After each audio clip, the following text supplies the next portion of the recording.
दोस्तों नमस्कार। इस समय मैं जौनपुर ज़िले में मौजूद हूँ। कोर्ट में हम लोग हैं। यहाँ पे आज अनुराग यादव का डेट था।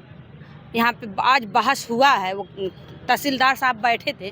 क्या हुआ है क्या नहीं हुआ है, प्रधान जी हैं, इनसे थोड़ा सा बात करेंगे। प्रधान जी, आज क्या हुआ? देखिए, आज जो 17 तारीख को वो बयान दी थी लालता का औरत, आज उसी का जिरह था।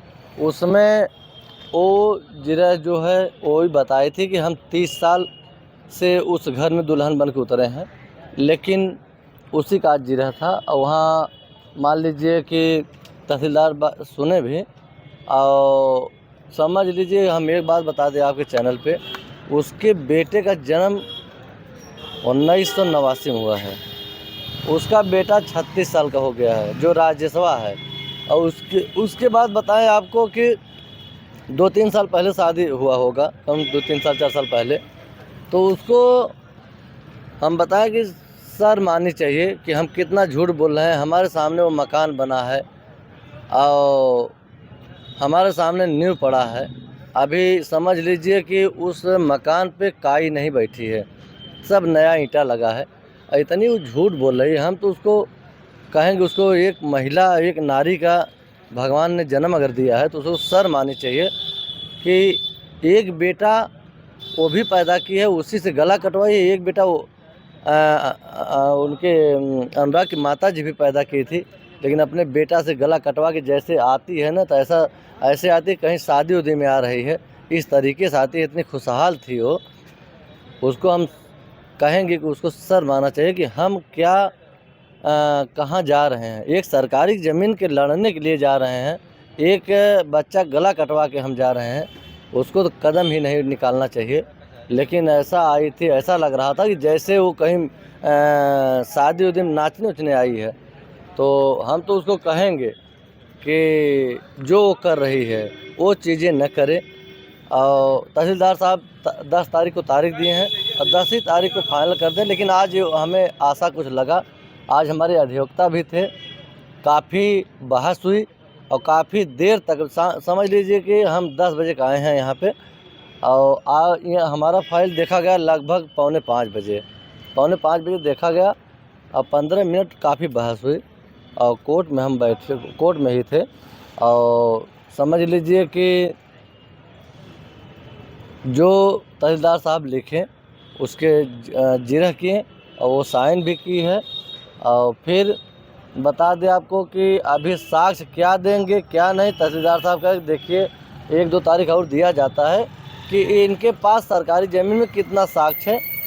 हम तो कहेंगे वो सरकारी ज़मीन में वो क्या साक्ष्य दे पाएंगे, लेकिन तहसीलदार साहब का देखो क्या साक्ष्य देते हैं। प्रधान जी, जब उन्होंने लालता की पत्नी ने कहा कि हम और साक्ष्य देंगे, क्या उनसे सवाल नहीं किया गया कोर्ट में कि अभी 4 महीने से आप साक्ष्य नहीं दे पाए? देखिए, ऐसा है कि वो जब तहसीलदार साहब ने यही बात रखा गया कि हम साक्ष्य देंगे, तो वो तहसीलदार साहब डेट दे दिए हैं कि और इसको मौका दिया जाए ताकि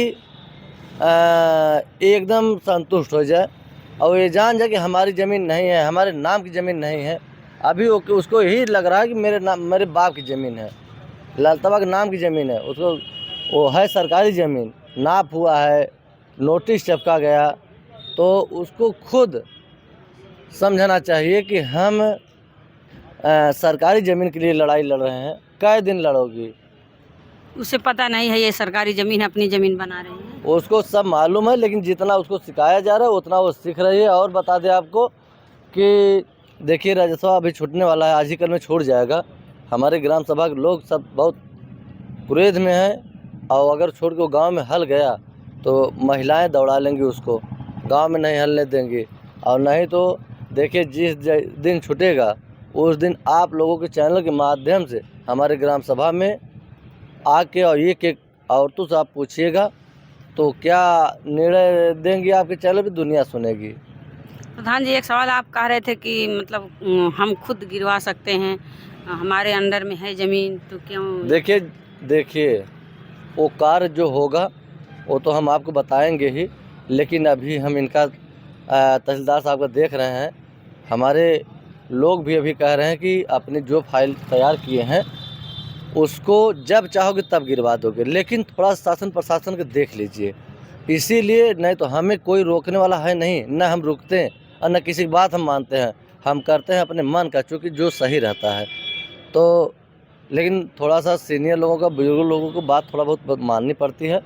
तो अभी 1-2 तारीख और कहे हैं, रुक जाइए, देख लीजिए। लेकिन जहाँ तक उम्मीद है, होली नहीं बीत पाएगी, अच्छा समाचार आएगा।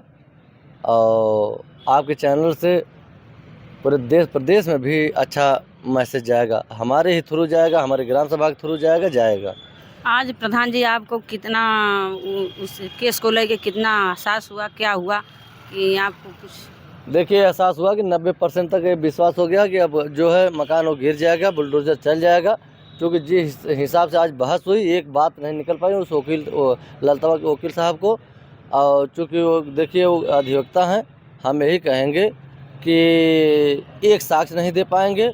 10 तारीख को तहसीलदार साहब को खुद ये समझ में आएगा कि अब तारीख देने से कोई मतलब है नहीं, इसको जो देना हो फैसला दे दें। क्या प्रधान जी अगर कोई मजबूत साक्ष्य दे देते हैं, क्या आप लोग मौन हो जाएंगे? देखिए, हम बता दें आपको कि वो क्या साक्ष्य देंगी, चूँकि वो ज़मीन एक बार नहीं कई बार हम नपवाए हैं, वो ज़मीन सरकारी है। उसमें क्या साक्ष्य देंगे? बता देंगे कि मेरे नाम की ज़मीन है, कि मेरे बाप के नाम की ज़मीन है, कि ललतवा के नाम की ज़मीन है। वो तो क्या साक्ष्य देंगे? उसमें साक्ष्य यही है कि वो सरकारी ज़मीन है और वो गिरना तय है। अगर वो कहीं नाम की उसकी ज़मीन होती तो वहाँ साक्ष्य दे देती कि नहीं, खतौनी लगा देती, अपना इंतकाब लगा देती, खसरा लगा देती।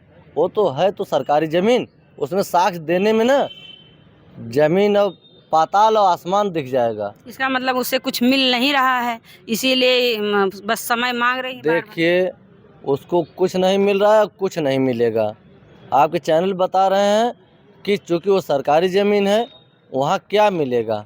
वहाँ ले आके नाम के थोड़ी ज़मीन बैठा देंगे। वो सरकारी है, वहाँ कुछ नहीं मिलेगा। ये जान लीजिए कि ये विश्वास है, मकान गिरना तय है उसका। होली तक गिरवा देंगे। अब होली तक देखिए, 10 तारीख को तारीख दिए हैं, शासन प्रशासन वाली जहाँ तक बात है बता रहे हैं कि 10 तारीख को दिए हैं तारीख।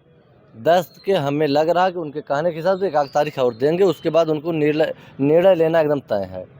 प्रधान जी, आप कह रहे थे होली तक जरूर गिर जाएगा, लेकिन आपके वकील कह रहे थे ये मतलब कानूनी तौर से कोई ये जरूरी नहीं है। देखिए, काम नहीं चल पा रहा था, कोई बहस नहीं हो रही थी, कोई जिरह नहीं हो रहा था, तो हम भी फाइल तैयार करके रखे हैं।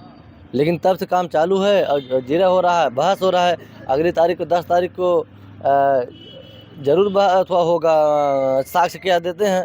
उसके बाद अगर एक डेट पड़ा है तो उसमें फाइनल वो भेजेंगे। अगर नहीं बहस हुआ फिर हो सकता है कहीं नहीं हुआ, हिला हिवाली करेंगे तो जो प्रक्रिया मेरा है तो एक दिन न एक दिन हो ही जाएगा और जल्द से जल्द होगा।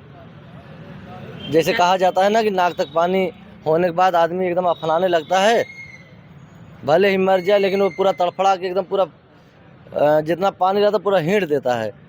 तो अगर वहाँ तक पहुँच जाएगा ना तो वो भी हो जाएगा, उसमें कोई दो राय नहीं। बार-बार तारीख पड़ती प्रधान जी, क्या इससे कुछ गुस्सा लगता है आपको? गुस्सा क्या, पूरे देश विदेश प्रदेश को गुस्सा लगता है।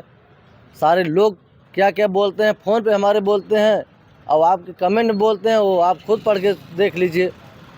पूरे देश विदेश में बात कर रहे हैं। आपका चैनल अगर पूरे देश में चल रहा है और पूरे देश में कमेंट में क्या सब लिखते हैं यही आप पढ़ लीजिए। और हमारे फ़ोन पे तो ऐसा सब बोलते हैं कि अब क्या बताएं आपको। प्रधान जी, आपको तब इसका मतलब लग रहा है आप जैसे अगर इस समय 10 तारीख को मतलब तहसीलदार साहब अगर फिर नहीं बैठेंगे, नहीं कुछ होगा तो आप उस पर एक्शन ले लेंगे? देखिए, बैठेंगे, आज के हिसाब से उन्हें बैठना होगा भैया, उन्हें बैठना होगा और वो निर्णय लेंगे। अभी जब तक उनका आशा हम हैं तब तक आशा लगा के बैठे हैं। और जिस दिन हम अपनी बात बता रहे हैं, जिस दिन मेरी आशा टूट जाएगी उस दिन वो मकान भी गिर जाएगा। दोस्तों, ये प्रधान जी जो कह रहे हैं वो सही कह रहे हैं। हो सकता है गिरवा दें। तहसीलदार साहब आज बहस किए हैं। दोस्तों, जय हिंद।